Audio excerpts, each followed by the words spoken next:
descending into the depths of a vertical cave. Suddenly there was a dull thumping thought.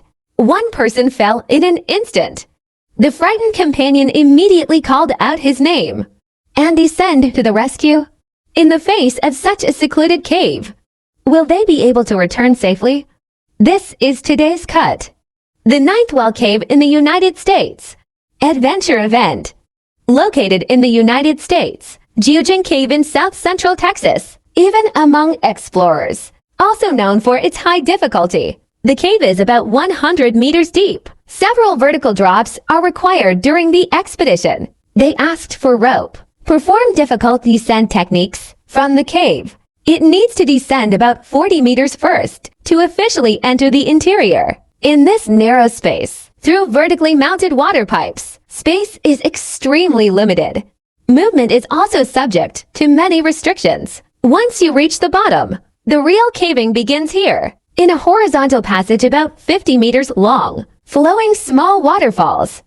Due to mud and standing water, the inside is very slippery and dangerous. Therefore, wetsuits and specialized caves must be worn. Adventure waterproof hole. At the end of the passage, the second descent follows the palm. This section is about 20 meters deep. Along the limestone deposits, there are waterfalls flowing from above. Then you have to crawl through collapsed rock, narrow and complex passages between stones, and finally reach the third descent point. The last descent was approximately 17 meters. Down another waterfall, you come to puddles of mud.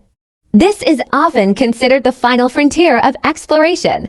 However, in 2003, an explorer is seen on a wall in Nissi, and we found a channel-like structure. This passage may lead to another location cave, but the problem is his position. To get there, you have to climb vertical walls up to 50 meters high. It's prohibitively hard. But Ivy, the bridge that discovered it, was different. The bridge was added to a cave at the age of 16. Adventure Club. And so began his career as an explorer. He has since explored hundreds of caves, personally discovered and recorded many. Unknown space. He particularly dominated Porter in northern Mexico.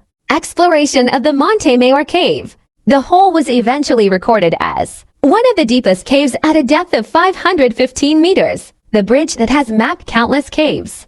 As soon as this small passage in the cave of the Ninth Well was discovered, instinctively realize there could be another cave hidden behind it. To complete this project, he thought of his most trusted partner, Tim Stitch. He told Tim about the passage he had discovered. Tim accepted the offer after a short thought. The two have explored multiple caves together, have confidence in each other's strength and judgment. But this expedition faces a clear obstacle. Must climb that nearly 50 meters high vertical rock wall. To complete this challenge, Joe and Tim opted for nail climbing. They drill holes in the rock and insert metal expansion bolts. Then connect the ropes one by one. Build a climbing route with your own hands. The two spent about 3 weeks together. Enter the deep mud chamber in batches. Clear slime from rock walls. Every climb is a slight increase in height. Gradually approached the location leading to the ceiling passage. Finally, they succeeded in being 20 meters away from the channel. Rope installed. September 30th, 2000. They started the most direct route to the passage. The next climb. Joe and Tim used the fixed rope they set up earlier. Start climbing up. After reaching the end of the rope, they have to lay new ropes again to move forward. Joe starts the climb first. He advanced about 6 meters later. Get off the bus temporarily to restore strength. Fully arrested rear bridge. Keep climbing. It rose again by about 6 meters and extended the rope. Then get off. Next up is Tim. After Tim climbs to the last point of the bridge, the rope extends about 5 meters upwards. At this point they are not carrying enough rope. With metal hooks for holding ropes. I ran out of hangers. When Tim goes down, the recycled part is installed below, party hooks and safety buckles, and handed over to the bridge. Also reminds him that more rope may be needed. Bridge belt quilt rope. And fasten to your own seat belt. To install the last 5 meters of rope, he started climbing again. With a dull thought, the bridge fell in an instant. Frightened, Tim immediately called out the name of the bridge.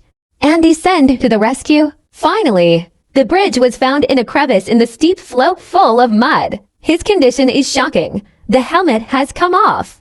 There is obvious blood on the rock wall. The rope is broken. The bridge is stuck in the gap of the ramp.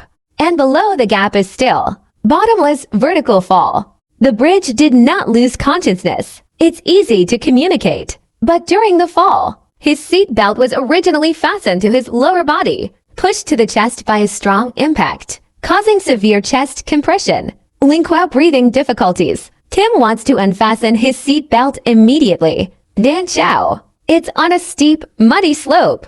Once the operation is careless, it could cause the bridge to slide again. To prevent secondary falls, Tim, first, connect the rope to the safety belt of the bridge to immobilize its body. Then start pulling the bridge stuck in the gap up. Move to a safer location as much as possible. But due to mud and water stains, the rock surface is extremely slippery. Rescue work is extremely difficult. In the process, the bridge made many cries of intense pain. The seat belt is pressing against his chest and abdomen. It's getting closer. After some struggle, Tim will finally. The bridge is moved to a slightly more stable position. I was able to loosen my seatbelt and check my breathing. And Joe didn't react. Tim immediately began cardiopulmonary resuscitation. The bridge is at a distance from the passage you found, falling only 15 to 18 meters. Experts on its climbing methods.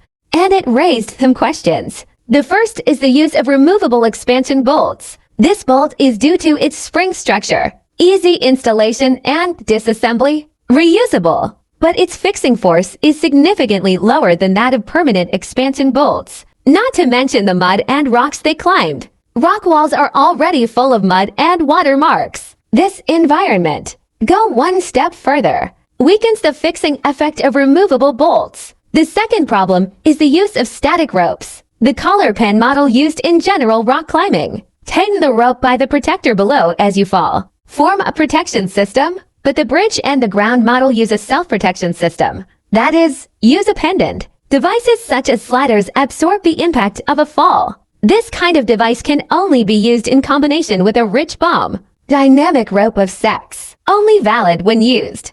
But that flyover used static ropes. The rope cannot cushion the impact when falling. Eventually, a rupture occurs. Joe's death has given the entire cave. The world of adventure had a huge impact. The mysterious passage he later discovered, although it continues to be explored. But it turned out to be a dead end. And the piece he was looking for, huge spaces, don't exist. That's the end of today's video. See you next time.